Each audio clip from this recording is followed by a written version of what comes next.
Bueno, hermanitos, me hacen el favor de poner en la pantalla el primer texto mientras introduzco un poquito a lo que les quiero hablar. El primer texto es Hechos 2. Hermanos, cuando venimos a Canadá, nosotros con mi esposa hace 7 meses ya, una de las primeras frases que escuché de los hermanos es: Vancouver te absorbe, ¿verdad? O esta ciudad te consume. Fue de las primeras frases que escuché.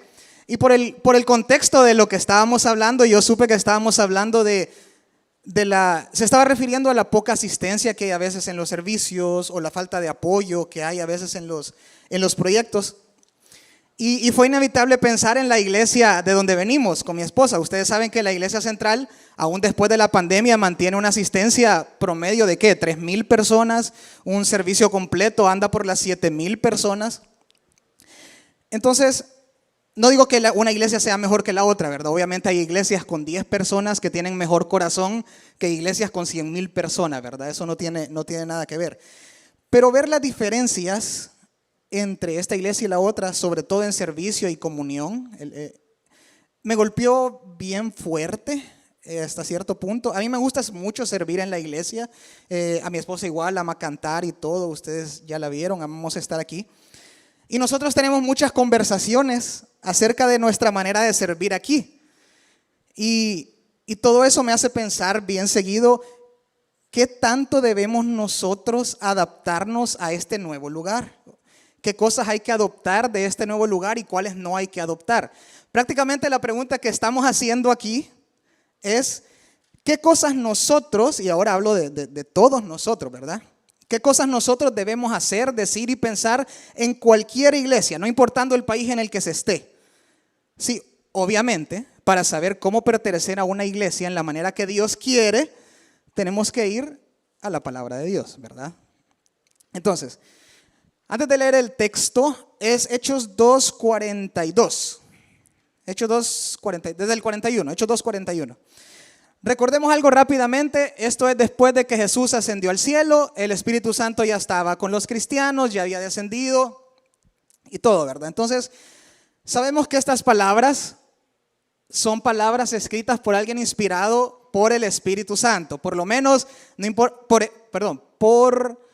por lo cual, no importa si se predican aquí, se predican en El Salvador, se predican en la China, igual aplican. Sí, es el mismo Espíritu Santo en todos lados. Obviamente aplica en su contexto. Ahora, quiero que analicen conmigo estas palabras. No las vamos a ver en orden porque me gustaría mencionar algunas cosas hasta el final. Pero dice el versículo 41, así que los que recibieron su palabra fueron bautizados. Esto es el inicio de la iglesia, hermanos, el inicio de todo esto. Se añadieron aquel día como 3,000 personas. Versículo 42.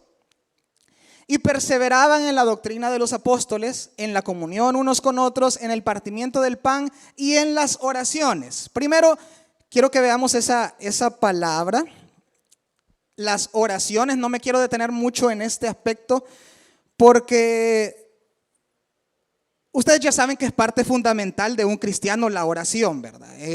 Por ejemplo, es ilógico decir que nosotros amamos a alguien si no hablamos con esa persona a menudo, ¿verdad? Es ilógico, no tiene sentido. ¿Cómo decimos amar a Dios si nunca hablamos con Él?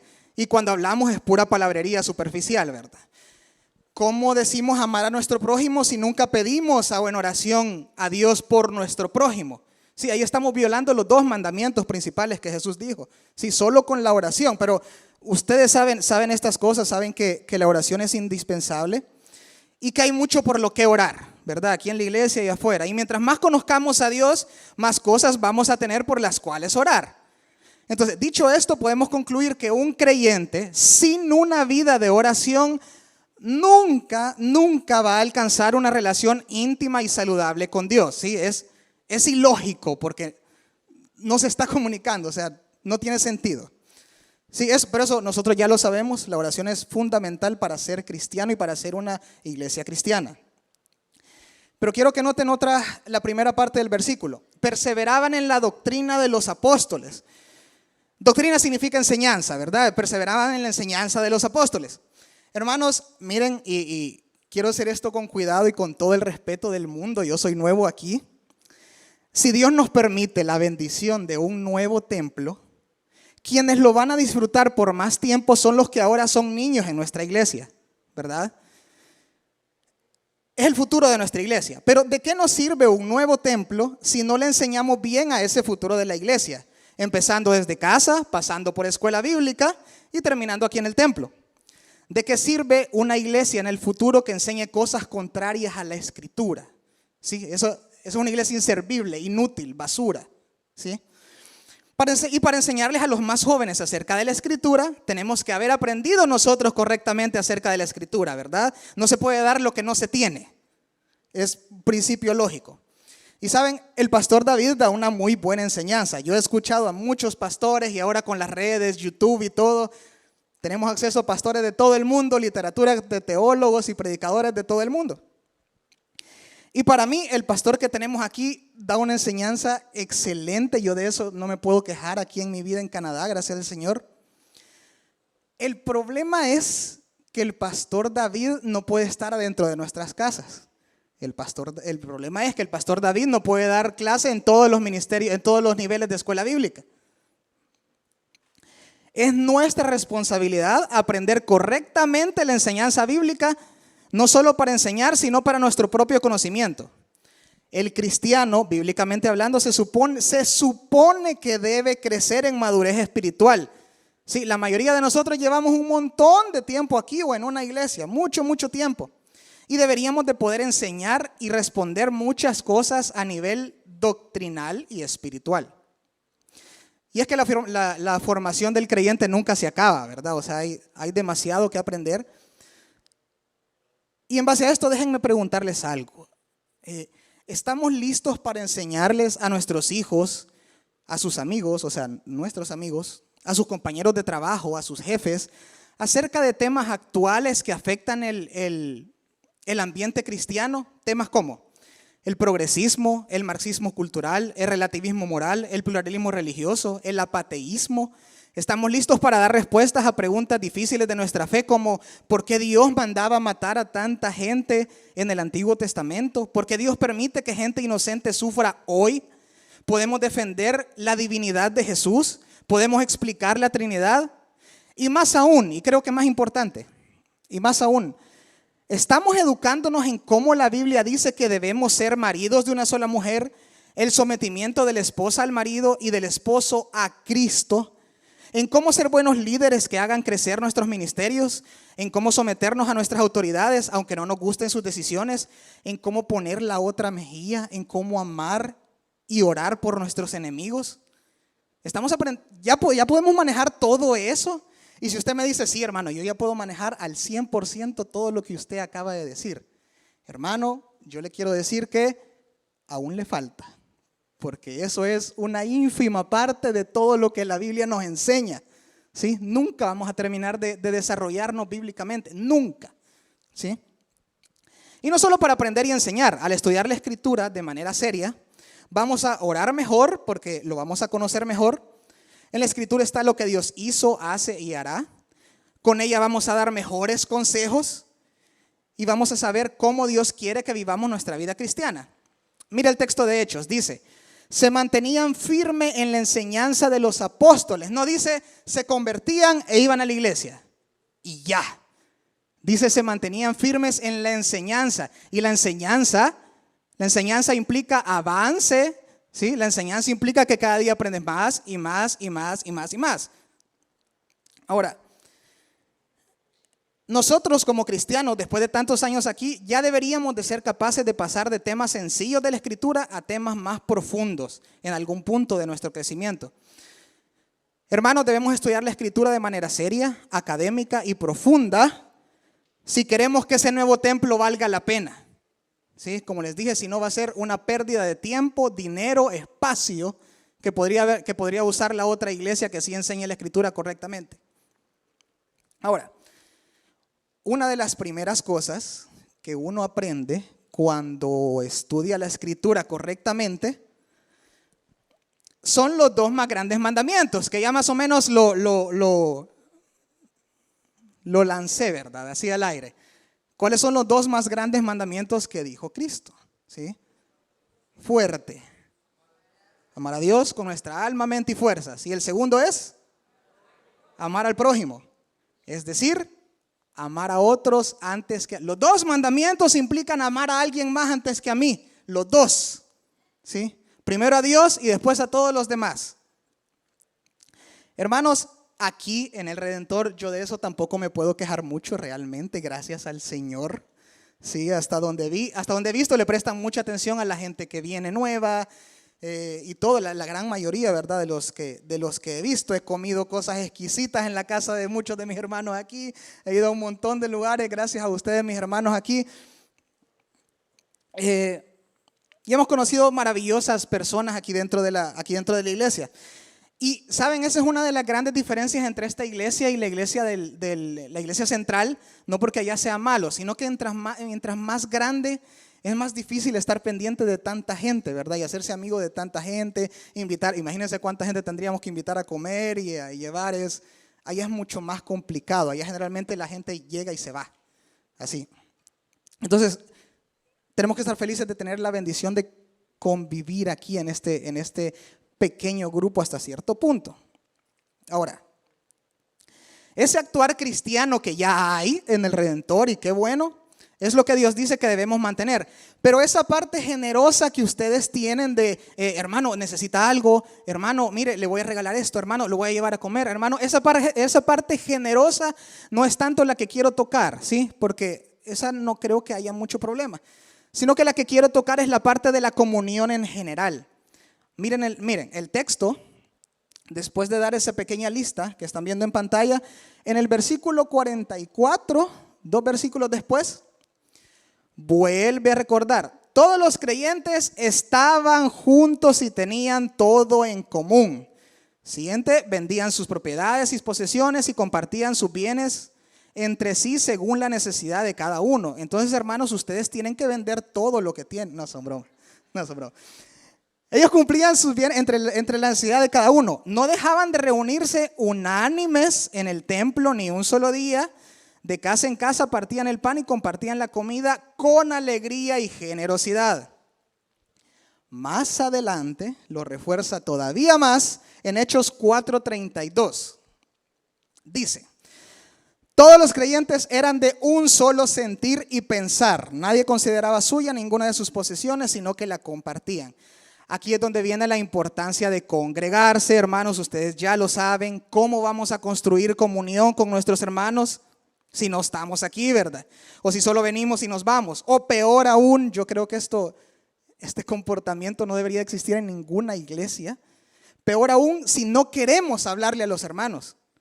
Ese distanciamiento es lo opuesto que está enseñando el texto, ¿sí? Es lo opuesto de lo que Dios quiere.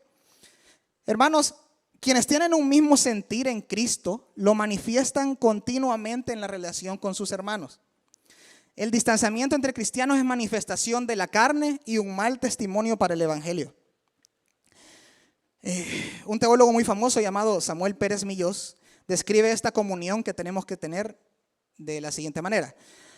La vinculación común experimental que cada cristiano debe mantener con sus hermanos es el resultado de la unión vital que cada uno tiene con el Señor. Si usted tiene distanciamiento con sus hermanos, eso refleja distanciamiento de usted con Dios. ¿Por qué? Porque Dios le está mandando a vivir en comunión con sus hermanos.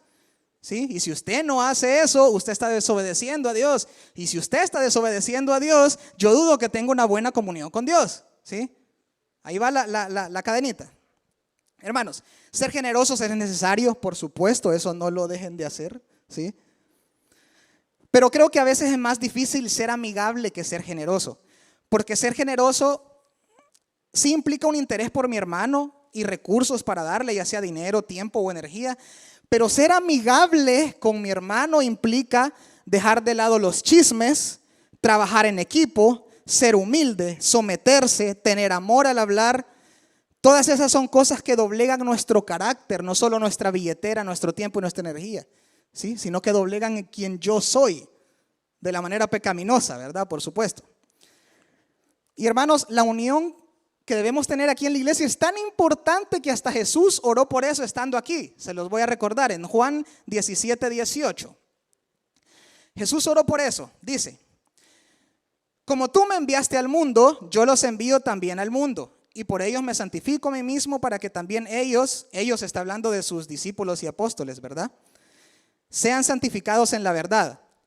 Versículo 20, no ruego solo por estos, que estaba hablando de sus discípulos y apóstoles. Ruego también por los que han de creer en mí por el mensaje de ellos. Hermanos, ahí tienen a Jesús orando por ustedes y por mí, rogando por ustedes y por nuestra unión. Versículo 21, para que todos sean uno. Padre, así como tú estás en mí y yo en ti, permite que ellos también estén en nosotros, para que el mundo crea que tú me has enviado. Siguiente, yo les he dado la gloria que me diste para que sean uno, así como nosotros somos uno. 23, yo en ellos y tú en mí, permite que alcancen la perfección en la unidad. Jesús dedicó parte de su vida a orar por la comunión y unión que tenemos que tener nosotros en cada iglesia. Entonces, el amor al prójimo y la unidad implica todas estas cosas, ¿sí? Y todas estas cosas, si ustedes lo notan, es indiferente del país en el que nosotros nos encontremos, ¿sí? En todas las iglesias tiene que haber comunión, unión, en todas, aquí en la China, en El Salvador, en todos lados. Es mandato de Dios. Ahora, hay un último punto que es en el que me voy a detener. Dice al final del texto en Hechos 2:47. Hemos visto 3 puntos rapidito, ¿verdad? Hemos visto la oración, crecer en la doctrina y en la escritura para poder enseñar y poder crecer nosotros. Y hemos visto la comunión. 3 puntos. Cuarto, y este en parte no lo menciona tan claramente, pero lo vamos a analizar juntos. Hechos 2:47 dice, alabando a Dios y disfrutando de la estimación general del pueblo. Hermanos, obviamente con alabar no habla necesariamente de cantar. Ya ustedes saben que alabanza no es solo cantar, ¿verdad? De hecho, es curioso que el texto una estas 2 frases, alabando a Dios y disfrutando de la estimación general del pueblo. Hermanos, díganme, ustedes saben la respuesta a esta pregunta. ¿Cuál es una de las maneras en las que nosotros alabamos a Dios de manera visible? Yo sé que lo saben, hermano. ¿Cómo nosotros alabamos a Dios aparte de cantar? ¿Con Él? No les oigo. Ofrenda, dijiste. No, quizás no. Más o menos, pero más o menos. Por ahí va. Obediencia, o sea, con nuestro testimonio. Nice, ¿sí? Es lo mismo. Obediencia implica buen testimonio, ¿verdad? Entonces, yo sé que ustedes ya han notado esto, pero examinémoslo juntos. El texto dice, disfrutando de la estimación general del pueblo. Noten algo bien interesante, y algunos ya lo hemos estudiado en la clase de oración. No dice que disfrutaban de la estimación de sus hermanos, no dice que disfrutaban de la estimación de la iglesia. Dice que disfrutaban de la estimación general del pueblo, sí, no solo de los creyentes. Hermanos, aquí en Canadá en general, yo he escuchado muchas veces esta frase. No, fíjate que aquí en Canadá no se puede trabajar de esa forma. O fíjate que aquí en esta iglesia no se hace así. ¿Ya? Ahora, yo sé que en muchas cosas tienen razón. Hay cosas culturales aquí que son diferentes a El Salvador. Yo lo sé. Pero hay otras que, como venimos diciendo, es el mismo mandato de Dios para todos. Y eso incluye a Canadá. ¿Sí? Hermanos, la cultura de un país no debe moldear nuestro cristianismo. Es nuestro cristianismo el que debe moldear la cultura que nos rodea. ¿Sí? El cristianismo, Dios está por encima de todas las culturas. ¿A qué me refiero con esto? No es una excusa decir para ciertas cosas el hecho de estar aquí en Canadá. Por ejemplo, no porque es Canadá vamos a ser más permisivos con cosas como la pornografía en los celulares de nuestros hijos. No porque sea Canadá vamos a permitir que nuestros hijos duerman con sus novias o con sus novios sin estar casados. Y esto no importa la edad. A veces creemos que mientras más crecemos tenemos más derecho a pecar en lo oculto, ¿verdad? Y qué equivocado es eso. No porque sea Canadá vamos a permitir más el chisme o el homosexualismo. Porque todas estas cosas no es que vayan en contra de la ley cultural de Canadá. Estas cosas van en contra de la ley universal de Dios para todo ser humano, ¿verdad? Entonces, solo porque en Canadá se permite más andar con menos ropa en la calle, porque ya vi, no quiere decir, sí, hermano, aquí la gente tiene problemas con eso. Pero eso no quiere decir que, sí, es que Dios, fíjate que aquí así es, ¿verdad?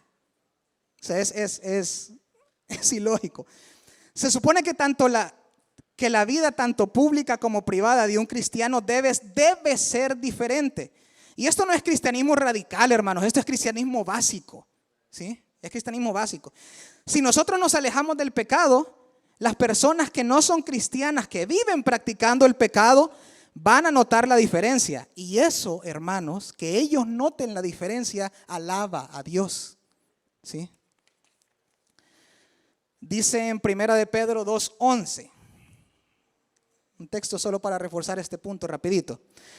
Queridos hermanos, les ruego otra vez, ya les rogó Jesús, hermanos, ya nos rogó Jesús. Ahora tienen a sus apóstoles rogándonos también. Les ruego como a extranjeros y peregrinos en este mundo que se aparten de los deseos pecaminosos que combaten contra el alma. Siguiente. Importante, mantengan entre los incrédulos una conducta tan ejemplar que aunque los acusen del mal, ellos observen las buenas obras de ustedes y glorifiquen a Dios en el día de su visitación. Una vida que alaba a Dios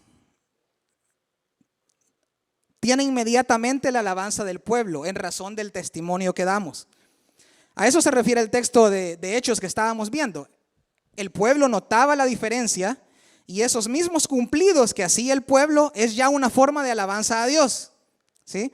El hecho que te digan, hermano, usted es bien honesto, hermano, usted es un buen servidor, yo lo he visto, hermano, usted es bien bondadoso, usted es colaborador, usted da buen testimonio, usted hace las cosas con excelencia. Todas esas cosas alaban a Dios, si lo hacen para Dios, por supuesto, ¿sí? Porque la alabanza viene de quien recibe eso y de quien da eso, ¿sí? La otra persona va a estar diciendo, este hermano es un buen cristiano, mire, Dios sí cambia vidas, pero de nada sirve también si yo estoy haciendo las cosas porque me gusta que me vean, ¿verdad? Entonces ahí la alabanza solo va a ser recibida de esta otra persona, no de mí. Ahora, esto es fuera de la iglesia, por supuesto, lo que los inconversos deben notar. Adentro de la iglesia, aparte del testimonio, tenemos una cosita más. Regresemos a Hechos 2:44. Todos los creyentes estaban juntos y tenían todo en común, ¿verdad? El 45, vendían sus propiedades y posesiones y compartían sus bienes entre sí según la necesidad de cada uno. Hermanos, también ayúdenme aquí, ustedes van a saber de qué estoy hablando. Todos los creyentes estaban juntos, vendían sus propiedades, vendían sus posesiones, compartían sus bienes, coordinaban, planeaban, hacían, se desvelaban, llevaban, se fajaban, sudaban. ¿Qué implica eso? ¿De qué estoy hablando? ¿De qué? Servicio, ¿sí? Servicio. Está implícito ahí en el texto, no lo dice, pero está implícito ahí. Es parte de la labor de la iglesia, el servicio. Ahora, una de las maneras en las que usted le demuestra a su familia que la ama es cuando le sirve con su trabajo, ¿verdad?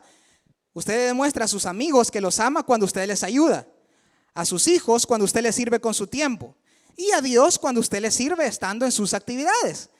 El servicio voluntario es señal universal, ¿verdad? Es de respeto y amor. Hermanos, a lo largo de mi corta vida, ahorita yo a la conclusión que he llegado, quién sabe que después la cambie, pero a la conclusión que he llegado es que el orden es el siguiente. Primero va tu relación personal con Dios, ¿verdad? Eso ya lo sabemos. Vamos a rendir cuentas aparte cada uno. Relación personal con Dios, y segundo va tu familia.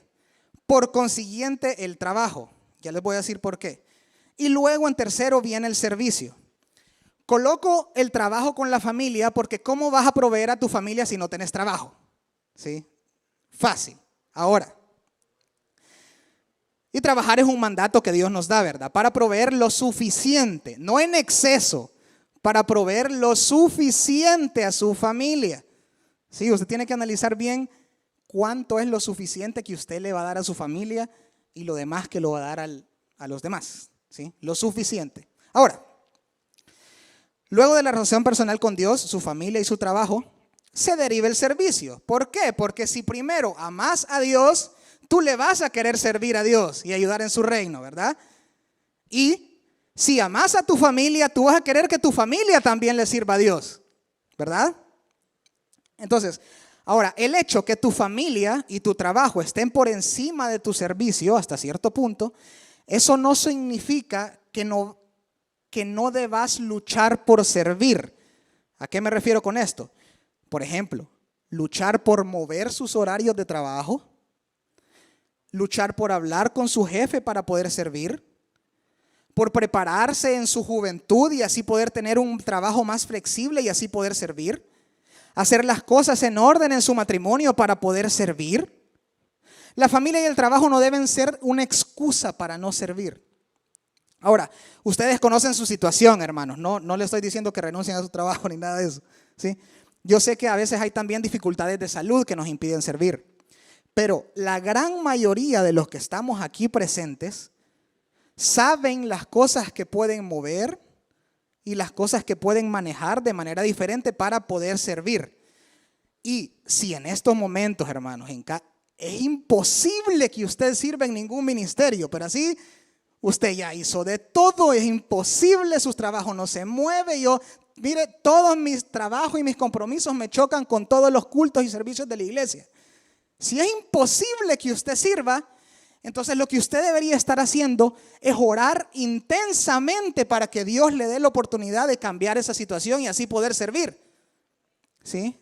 No orar al Señor para que lo quite de ese trabajo y así poder servir y que Dios provea, ¿verdad? Porque le estoy sirviendo al Señor. No, todo lleva un orden, ¿verdad?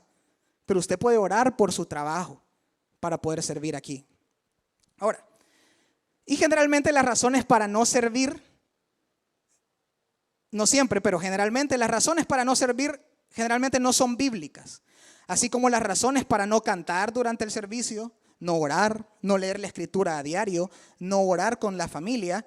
Generalmente las razones para no hacer todas esas cosas no son bíblicas. ¿Sí? Usted analícelas. ¿Por qué no estoy haciendo esas cosas? ¿Es justificable lo que yo estoy haciendo? Porque el propósito de la iglesia, y bueno, de todo ser humano, ¿verdad?, es glorificar a Dios. Y yo creo que esto a los hombres nos cuesta más que a las mujeres hasta cierto punto, porque los hombres pensamos que, porque yo tengo un buen trabajo, fíjese, yo dirijo 3 compañías, gano salario de 6 cifras al mes, yo le proveo de todo a mi familia, entonces yo vengo aquí a sentarme a escuchar al pastor, porque yo proveo y yo también diezmo $3,000 al mes, ¿sí? O sea, hasta hay hombres que hasta nos sentimos orgullosos de eso cuando hermano, ahí solo estamos cumpliendo uno de los mandamientos de todos los que nos ha dado Jesús a nosotros los hombres. Por ejemplo, no estamos utilizando la experiencia que hemos ganado en los trabajos para servir aquí en la iglesia. No estamos utilizando la fuerza física que como hombres se nos ha dado para ayudar aquí en la iglesia a las mujeres y a los jóvenes. No utilizamos la inteligencia que hemos desarrollado para poder ayudar a resolver problemas aquí. No estamos utilizando la sabiduría que Dios nos ha dado para enseñar de manera bíblica aquí. Yo creo que si nosotros le viniéramos con ese argumento a Pedro, Pedro, fíjate que yo trabajo toda la semana, día y noche. He descuidado a mi familia, yo sé. No voy a la iglesia, no me congrego, yo sé. Pero yo vieras que le diezmo $5,000 a la iglesia todos los meses. Yo creo que la frase de Pedro sería la misma que usó en ese mismo texto. Amigo, que tu dinero perezca contigo, porque estás tratando de comprar el favor de Dios con ese dinero. Y no es así, hermanos, no es así. A las mujeres, además de todo esto, se les presenta un desafío adicional en estos tiempos, porque se les está vendiendo que criar hijos, cocinar, limpiar, son sinónimos de una mujer débil y sumisa, ¿verdad? Y qué equivocados estamos, que gente que se está pudriendo allá afuera nos está dando ese tipo de consejos, ¿verdad? Que esté fracasando en sus matrimonios, en sus trabajos, se estén suicidando y todo, o sea. Y de ellos es quien estamos recibiendo el consejo, ese tipo de consejo que, las mujeres pueden hacer más, sí pueden, pero esas tareas no son menos que las que hace el hombre, ¿sí? Son tareas designadas por Dios. El pero el mayor problema creo que es con los hombres porque los puso como cabeza, ¿verdad? Y los hombres también deberían de ser cabeza aquí en la iglesia. Ahora, el sentido o la pasión de servirle a Dios va a aumentar a medida que lo conocemos. Ya lo dijimos, ¿verdad? Y ya casi vamos terminando. Mientras más conozcamos a Dios, más ganas nos van a dar de estar aquí, de compartir con los hermanos, de hacer las cosas de Dios. Por lógica, mientras menos interés presentemos en conocer a Dios, menos vamos a tener ganas de estar aquí, menos importancia le vamos a dar a todas estas cosas, porque van a ser cosas desconocidas para nosotros, no las vamos a entender y nos van a parecer secundarias, simples y reemplazables. Ahora, recuerden que dije al principio que el Espíritu Santo es el que está en usted y en mí como creyentes, los que son cristianos, ¿verdad? Él es el que opera por medio de todas estas acciones del servicio.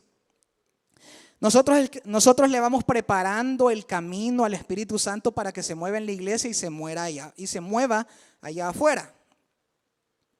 Pero pensemos, el Espíritu Santo no es que nos necesite, obviamente, sino que pensemos en qué tan poco merecedores somos para que el Espíritu Santo, que es Dios mismo, el creador de todo el universo, nos permita servir de la mano con Él para sus propósitos buenos e imperfectos.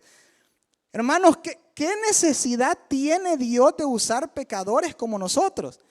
¿Cómo puede permitir Dios que pecadores como nosotros le cantemos aquí arriba, le cuidemos a sus niños, recibamos a sus hijos en las entradas del templo, mantengamos limpia su casa? De verdad, hermanos, no merecemos nada de esto. Y qué vergonzoso, qué vergonzoso de nuestra parte es cuando aún estas cosas que no merecemos, las hacemos de mala gana, con mala actitud. Servimos solo cuando queremos o cuando tenemos tiempo libre, o hablamos de manera grosera y sin amor, o con resentimiento a nuestro hermano, o lo hacemos sin la calidad que Dios merece. De verdad, hermanos, que eso es triste y hasta irrespetuoso para Dios. Mire usted, hermano, en qué le puede servir a la obra de Dios.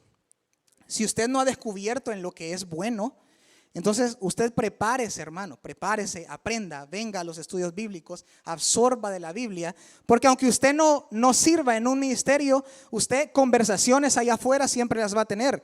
Y para eso usted necesita conocimiento bíblico, para dar un buen consejo, para hablar con sus compañeros de trabajo. Sí, para todo eso usted necesita el conocimiento bíblico. Entonces, el primer paso es crecer en la doctrina, como vimos hace rato. Usted debe estar preparado para compartir el evangelio de manera orgánica, no forzada, y poder responder preguntas.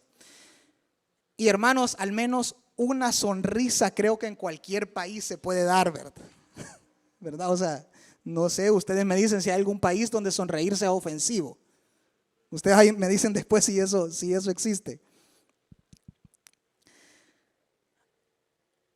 Ahora, creo que un país tan desarrollado como lo es Canadá, creo que puede dar mucho más por el evangelio, al menos en voluntad. Yo sé que a veces el gobierno se pone en nuestra contra, el clima, cosas así, pero al menos en voluntad creo que Canadá y especialmente el Redentor puede aspirar a muchísimo más. No es que no lo estén haciendo bien, no me malentiendan, hermano. Sí, la meta no es ser como el Taber Central, la meta es ser como Cristo quiere que seamos. ¿Sí? Esa es la idea.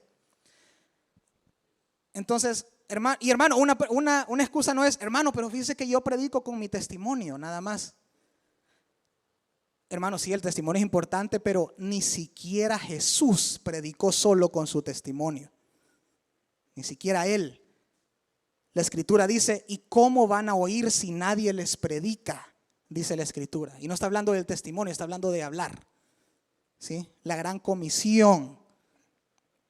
Hermanos, mientras más conozcamos a Cristo, más nos vamos a ver a nosotros como nuestros hermanos, a los de allá afuera como gente a la que hay que alcanzar, más nos vamos a unir como familia.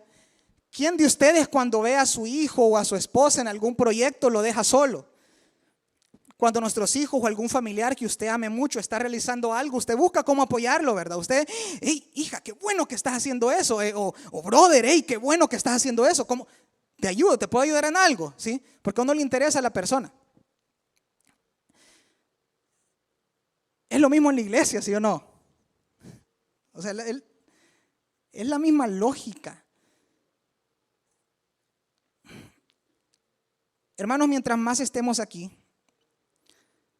más vamos a ver a todos nuestros hermanos cómo ayudan en la limpieza, están en los proyectos, están en la enseñanza y más vamos a querer apoyarles.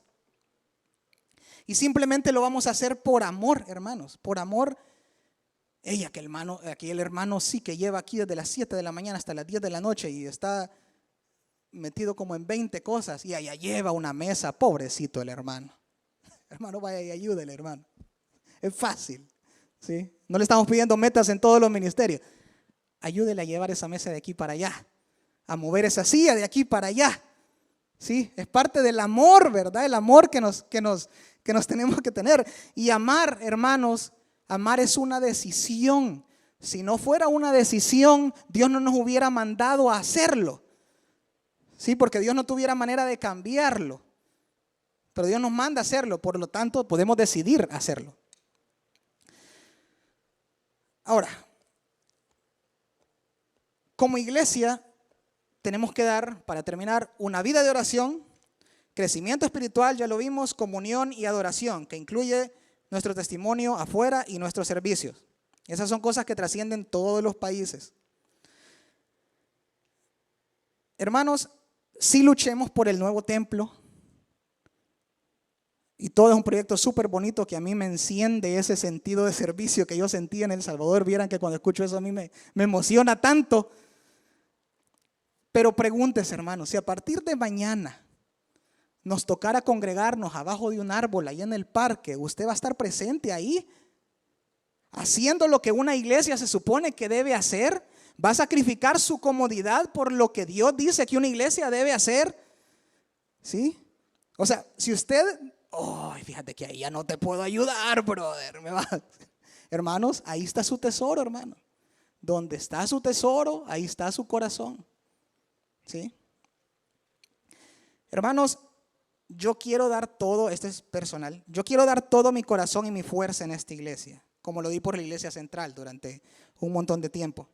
Yo espero poder transmitirles esa pasión que obtuve en El Salvador y que si alguna vez ustedes me ven flaquear a mí, yo espero contar con ustedes como mis hermanos para volver a encender esa pasión, porque todos tenemos ese mismo espíritu en este templo, en otro templo, sin templo o en cualquier lado.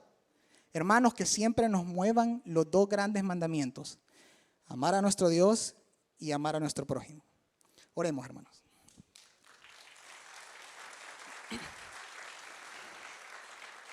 Señor, te damos gracias por este momento. Gracias porque pudimos recordar, Señor. Sabemos que hay mucho que aprender aún en esos textos. Gracias porque pudimos recordar cómo tú dirigiste a los primeros cristianos y las cosas que aplican para nosotros aún hoy en el 2024. Ayúdanos a permanecer en la doctrina. Ayúdanos a permanecer conectados contigo en la oración, vivir en comunión y servirte de corazón. Ayúdanos a amarte de verdad por todas estas cosas, demostrarte que te amamos por medio de todas estas cosas. Y amigos, si usted está aquí y nunca le ha entregado su vida a Cristo de verdad y quiere formar parte de esta familia que se encarga de las cosas que de verdad son importantes y que van a existir después que muramos, que son las cosas espirituales. Si usted quiere formar parte de esta familia, haga esta oración ahí donde está. Señor Jesús, yo te recibo hoy. Yo sé que soy pecador. Yo me arrepiento de lo que he hecho. Y sé que sin ti no merezco la salvación, no merezco ir al cielo. Salva mi alma hoy. Perdóname, Señor. Y gracias por haber venido a morir por mis pecados. Te pido, Señor, que me ayudes a crecer, que me ayudes a ser un cristiano como tú quieres y a formar parte de una iglesia como tú quieres.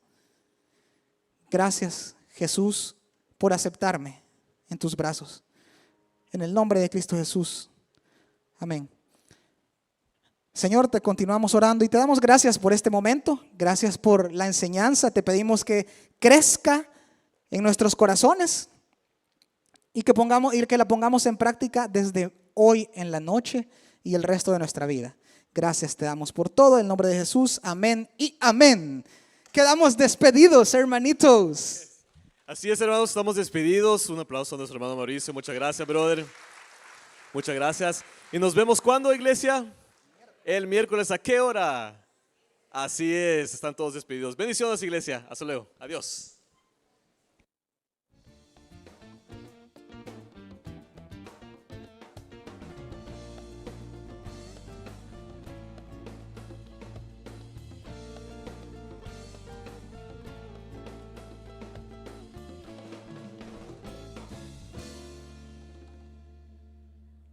Muchas gracias por ver este video, espero que haya sido de mucha bendición a su vida espiritual. Si le gustó, denos un like, compártalo con otras personas, suscríbase a nuestro canal y para recibir notificación de nuevos sermones, hágale clic a la campanita. Que Dios les bendiga.